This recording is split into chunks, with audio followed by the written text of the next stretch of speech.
Job లేక ఇబ్బంది పడుతున్నారా? అయితే మెడికల్ కోడింగ్ మీకు మంచి ఆప్షన్. వెంటనే కాల్ చేసి కోర్సులో జాయిన్ అవ్వండి. Hi viewers, India's largest digital media network Suman టీవీకి స్వాగతం. ప్రస్తుతం మనతో ఉన్నారండి మోటివేషనల్ స్పీకర్. తను ఎవరు అంటే కేంద్రీయ విద్యాలయంలో సోషల్ టీచర్గా చేసి రిటైర్ అయ్యారు. బట్ చాలా చక్కగా మోటివేట్ చేస్తారు. నమస్తే అనురాధ గారు. నమస్కారం అండి. అసలు ఏమైపోతుందంటే ఈ కాలంలో తల్లి కొడుకుల బంధం అనేది, అంటే కన్న తల్లికి పేగు తెంచుకొని పుట్టిన బిడ్డని ఆ బిడ్డకి తల్లి ఎంత ఇంపార్టెన్స్ ఇస్తుంది అంటే భర్త కన్నా మొదట బిడ్డకే ఇంపార్టెన్స్ ఇస్తుంది. అంటే అంత స్ట్రాంగ్ రిలేషన్ తల్లి కొడుకుల ఉన్న మధ్య బంధం.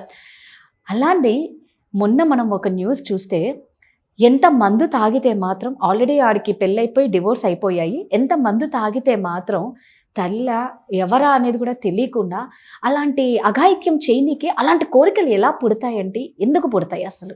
సమాజంలో చిన్నప్పటి నుంచి కూడా ఒక విలువ అనేది ఉండాలి, మనసులో కానీ వాళ్ళ పెంపకంలో కానీ. అది తల్లి తప్పని చెప్పను. ఏ తల్లి అయినా ఒకేలాగా కంటుంది, ఏ తల్లి అయినా ఒకేలాగా పెంచుతుంది, అందరి పిల్లల్ని ఒకేలాగా పెంచుతుంది, అబ్బాయి అయినా అమ్మాయి అయినా.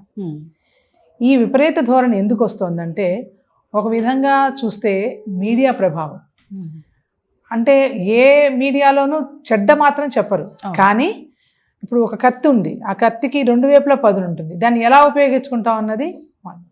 అదే మీరు చెప్పారు ఆల్రెడీ అతను డ్రంక్ అని. అవును. దాని మూలాన కూడా అది దాంట్లో వాడికి ఏం తెలుస్తుంది? వాడికి తనా పరా భేదం తెలియదు. ఇది ఒక ఆస్పెక్ట్ అనుకుంటే, రెండో ఆస్పెక్ట్ ఏంటంటే, చిన్నప్పటి నుంచి వాళ్ళ రెగ్యులర్ సబ్జెక్ట్స్లో కానీ, వాళ్ళ రెగ్యులర్ స్టడీస్లో కానీ, లేకపోతే చిన్న చిన్న కథలుగా తల్లిదండ్రులు చెప్పేది కానీ, లేకపోతే ఒక సినిమాలు కానీ, ఒక వీడియో షోలు చూపించేది కానీ, పిల్లలకి ఏ గరుడు గురించో చెప్పారనుకోండి, అప్పుడు ఏమవుతుందంటే, ఆహా గరుడు ఎందుకు ఇంపార్టెంట్. ఫర్ ఎగ్జాంపుల్ బ్రహ్మోత్సవాలు చూపిస్తారు, గరుడోత్సవం రోజు, పున్నమి గరుడోత్సవం రోజు బ్రహ్మోత్సవాలు చూపిస్తారు. అప్పుడు పిల్లలకి ఆకేషన్ తీసుకుని గరుడోత్సవం ఎందుకు చేస్తారు? పున్నమి గరుడోత్సవం గరుడు ఏం చేశాడని, అంత భగవంతుడిని మోసే అంత అదృష్టం గరుడికి ప్రాప్తించింది అనే విషయం తెలియాలి. ఎందుకు అంటే, గరుడు తన తల్లి చరణం వినిపించడానికి అమృతాన్ని తీసుకొచ్చి తన తల్లి చరణం వినిపించాడు. అంత మహానుభావుడు కాబట్టే ఆయనకి భగవంతుడిని మోసే అదృష్టం కలిగింది. కాబట్టి అమ్మని పూజించిన వాడికి ఎంతో ప్రాముఖ్యం వస్తుంది, ఎంతో మంచి అదృష్టం పడుతుంది అనే విషయం పిల్లలకి తెలియాలి. లేదు, సింపుల్గా చెప్పాలంటే, ఈ ఆధునిక తరంలో శివాజీ జిజియాబాయి, శివాజీకి జిజియాబాయి తల్లి ప్రేరణ మూలానే ఆయన అంత హీరోయిక్గా ఉన్నారు, అంత వీరుడయ్యి అంత సామ్రాజ్యాన్ని, మరాఠా సామ్రాజ్యాన్ని సంపాదించి అతి స్ట్రాంగ్, అతి బలమైన బ్రిటిష్ సామ్రాజ్యాన్ని ఎదుర్కొన్నాడు. ఎందుకంటే తల్లి జిజియాబాయి. అది చరిత్ర చెప్తోంది. ఇప్పుడు ఒక హిస్టరీ టీచరు, నేను ఒక సోషల్ స్టడీస్ టీచర్ని, అలా శివాజీ కథ చెప్తున్నప్పుడు తల్లి ఇంపార్టెన్స్ ఇన్కార్పొరేట్ చేయడం, అది ఒక టీచర్గా ఒక బాధ్యత అలా తీసుకుంటే, అక్కడ తల్లిగా చూసుకున్నాం గరుడు గురించి చెప్పడానికి, ఇక్కడ టీచర్గా తీసుకుంటాం. అలాగే బయటికి వెళ్తే ఏది, ఇప్పుడు మన నరేంద్ర మోడీ గారు ఉన్నారు, ఆయన వారి తల్లికి ఎంత ఇంపార్టెన్స్ ఇస్తున్నారు. అప్పుడప్పుడు టీవీలో మనం చూస్తూనే ఉన్నాం కదా, అలాంటివి చూపించాలి. పిల్లలు బాగా హై అచీవర్స్ ఉంటారు కదా, ఈ హై అచీవర్స్ అంటారు, మా అమ్మగారే, మా అమ్మ ఇంత కష్టపడి నన్ను పెంచింది, మా అమ్మ మూలానే ఇలా ఇంత మంచి మార్కులు సంపాదించాను అని చెప్తూ ఉంటారు కదా. అవన్నీ కూడా పిల్లలకి ఎప్పటికప్పుడు హైలైట్ చేస్తూ ఉంటే, ఆ రూట్ అనేది ఏదో చిన్న బీజం, ఏదో విషబీజం ఉంది మనసులో, ఆ విషబీజం పోతుంది. అసలు విచిత్రం ఏంటంటే, ఆయన ఇంటికి వచ్చి మందు తాగి ఒక తల్లి చేయి పట్టుకొని ఆమెను ఎంత హెరాస్మెంట్ చేయడం అంటే తల్లి అనేది కూడా కనిపించకుండా నువ్వు అఘాయిత్యానికి ఎలా పాల్పడుతున్నావు అనేది అర్థం కావట్లేదండి. రోడ్డున పోయే వాళ్ళనంటే చేస్తున్నారు, అయిపోయింది. ఇంట్లో ఉన్న కన్న తల్లిని కూడా వదలట్లేదు. అంటే ఎప్పుడైతే నీకు ఒక స్త్రీ జాతి పట్ల, ఒక స్త్రీని చూడంగానే వినా వాళ్ళ భార్య కానీ ఎవరైనా కానీ, వాళ్ళు ఆ భార్య కాకుండా మిగతా వాళ్ళని చూస్తే అది ఎంతో పవిత్ర భావం రావాలి. ఆ పవిత్ర భావం రావడానికి ఇన్స్టింక్ట్ లోపలే ఉండాలి. అది ఆ లోపల నుంచి ఆ భావన పైకి వస్తే అప్పుడు ఒక చైల్డ్ ఎంతో ఒక కాన్ఫిడెన్స్తో పెడతాడు. అమ్మ ఒక స్త్రీమూర్తి, అది తల్లి ఎవరైనా సరే, అదర్ దాన్ భార్య ఎవరైనా సరే ఒక స్త్రీమూర్తి.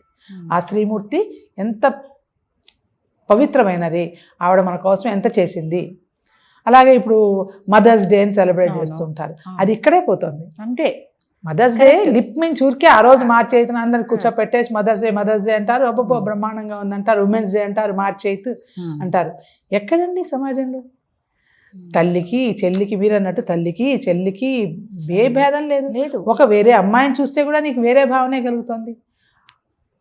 ఈ భావనలన్నీ మిటిగేట్ అవడానికి, తగ్గించుకోవడానికి ఒక్కటే మార్గం, సంస్కృతి. పిల్లలలో ఒక సంస్కృతి పెరగాలి, సంస్కృతి పట్ల ఆరాధన పెరగాలి. ఆ సంస్కృతి పట్ల ఆరాధన ఎప్పుడు పెరుగుతుంది అంటే వాళ్ళకి చరిత్ర తెలిసినప్పుడు. చరిత్ర ఎప్పుడు తెలుస్తుంది? చరిత్ర ఒక పురాణం, ఇవన్నీ మన ఒక కంప్లీట్ క్యారెక్టర్ని మోల్డ్ చేసే ఇవన్నీ ఒక ఇన్స్ట్రుమెంట్స్. ఇవన్నీ అప్పుడు ఏమైతే పిల్లలు తెలుసుకుంటారో, ఓకే స్త్రీ అంటే ఇంత పవిత్రమైన ఒక ఆరాధన, ఇది భోగ వస్తువు కాదు, ఆరాధన వస్తువు. ఆరాధించే మూర్తి స్త్రీమూర్తి. నువ్వు పొద్దునే దేవాలయానికి వెళ్తావు, గుడికి వెళ్తే అమ్మవారిని చూస్తావు. ఇప్పుడు అమ్మవారిని చూడంగానే అమ్మ తల్లి. అలాగే అదే మన విశ్వనాథ్ గారు బ్రహ్మాండమైన దర్శకుడు, ఆయన ఏం చూపించారు సప్తపది సినిమాలో?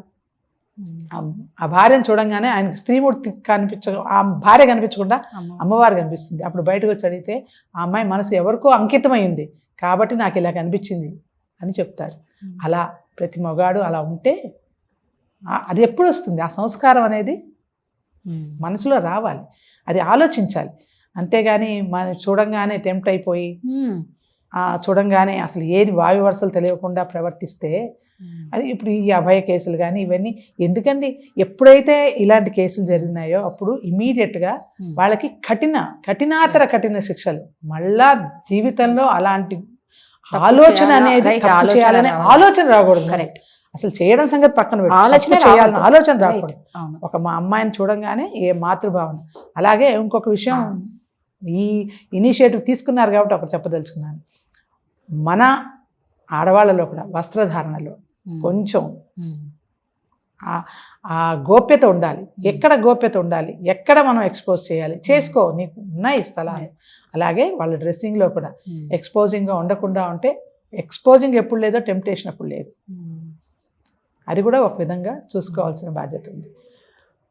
ఇది కాకుండా ఒక సమాజంలో ఎవరైనా సరే, ఎవరి మీదైనా ఒక ట్రాలింగ్ చేస్తున్నారు, ఎవరన్నా అమ్మాయిని ఏడిపిస్తున్నారు, అక్కడ ఉన్న పక్కన మనుషులందరూ దానికి రియాక్ట్ అవ్వాలి. రియాక్ట్ అయ్యి ఎందుకు అలా చేస్తున్నావు? ఇప్పుడు మనం బజార్లో వెళ్తూ ఉంటాం, నేనే వెళ్తూ ఉంటాను చాలాసార్లు. మా లొకాలిటీలో ఉన్న చీకటి సందుల్లో అమ్మాయి అబ్బాయి కూర్చొని కబుర్లు చెప్పుకుంటూ ఉంటారు. అది ఎక్కడ దాకా చిన్నపిల్లలే, 10th క్లాస్ వాళ్ళు, ఇంటర్మీడియట్ వాళ్ళు అలా వెళ్తూ ఉంటారు. వెళ్తున్నప్పుడు నేను చాలాసార్లు హెచ్చరించాను కూడా వాళ్ళని. ఏమని?